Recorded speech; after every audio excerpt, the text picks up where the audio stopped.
Bonjour à tous. Dans ce podcast de notre série dédiée au management et à la direction de crèche, Marie de France aborde la question du projet pédagogique. Bonne écoute. Dans la plupart des structures d'accueil du jeune enfant, le projet pédagogique est l'affaire de tous. Il est cet élément de partage, de coécriture, de réflexion qu'une équipe souhaite incarner. Il est, par ailleurs, très fréquemment en cours d'écriture. Rares sont les EAJE où une version aboutie et toutes les déclinaisons qui en découlent existent. Le projet pédagogique est certes l'affaire de tous, mais oserais-je dire chasse gardée des EJE. EJE dont le cœur de métier impose tout naturellement cette aptitude à conduire un projet, le déployer, l'animer, l'accompagner. Cependant, j'attire votre vigilance sur cette chasse gardée. Vos équipes sont pluridisciplinaires et complémentaires, et surtout toute actrice et investie au quotidien auprès des enfants. Le JE a très fréquemment au sein des EAJE une fonction de responsable de section, ou responsable pédagogique, ou bien pilote le pôle éducatif. Occuper une fonction de déploiement d'un projet pédagogique, ou être en relais de la vision des consignes pédagogiques de la direction, ne signifie pas pour autant être la plus ou la seule qualifiée à proposer des idées, des projets, des intentions. Cela ne signifie pas pour autant détenir un savoir qui autorise l'arbitraire. Force est de constater que dans beaucoup de EAJE, les autres professionnels, les non-EJE, ne sont pas mis en projet sur ce sujet. Cela entraîne de l'incompréhension, parfois de la rivalité, un sentiment d'injustice, mais surtout un maximum de pros qui ravalent amèrement leurs idées, leurs désaccords, en s'imaginant que la place qu'elles occupent ne leur permettra pas d'être entendues, écoutées, et encore moins de désavouer ou refuser ce qui est proposé et mis en place. En théorie, ce fameux projet pédagogique doit permettre l'expression des questions, des besoins, des envies, des manques, des ambitions. Le projet doit permettre de rechercher les moyens d'y répondre en planifiant sa mise en œuvre et en le réalisant. Cela engage donc une dynamique d'action pour tous.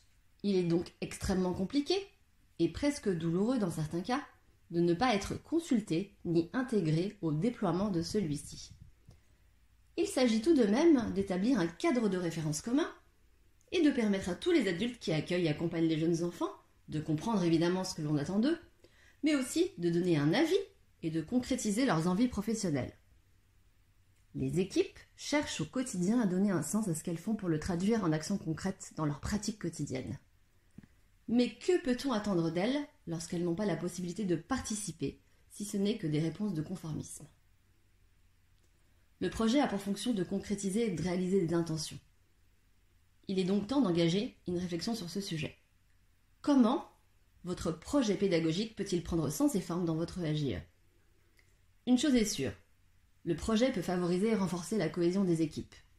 Il constitue un support pour le débat interne, la régulation et la médiation en cas de difficulté ou de conflit, mais chacun doit s'en sentir porteur et responsable.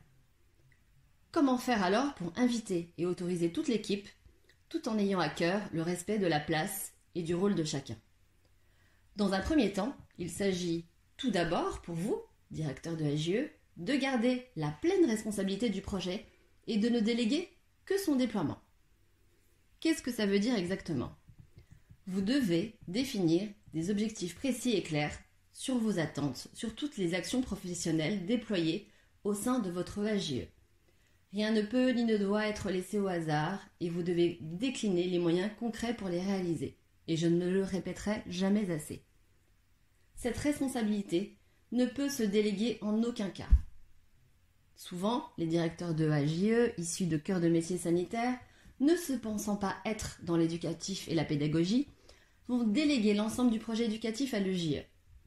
Le projet éducatif et pédagogique vous appartient, mesdames et messieurs les directeurs, et il est indispensable que votre vision, votre décryptage et analyse des pratiques attendues y figurent de manière claire, précise et directive, car c'est un cadre de travail non négociable.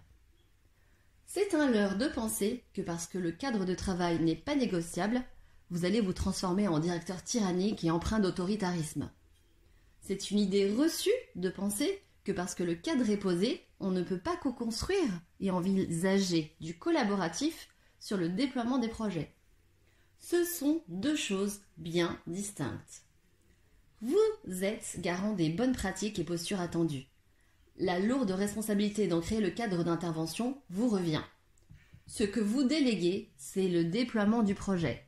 Ce que vous déléguez, c'est la conception et réalisation de supports, d'animations, d'éveil, d'événements pédagogiques, etc. Votre équipe doit pouvoir s'appuyer sur une base fixe de la description d'une journée d'un enfant et c'est à vous, directeur, de peindre la vie institutionnelle, avec son fonctionnement, ses pratiques professionnelles, ses valeurs. Évidemment, le JE et son expertise vont venir éclairer certaines zones, mais ne confondons plus concevoir un projet et déployer un projet. Vous pouvez compter sur le JE, qui a une formation spécifique sur la communication professionnelle et la conduite de projet, à qui vous pouvez déléguer la mission du déploiement, une belle responsabilité pédagogique et une belle mise en projet professionnelle.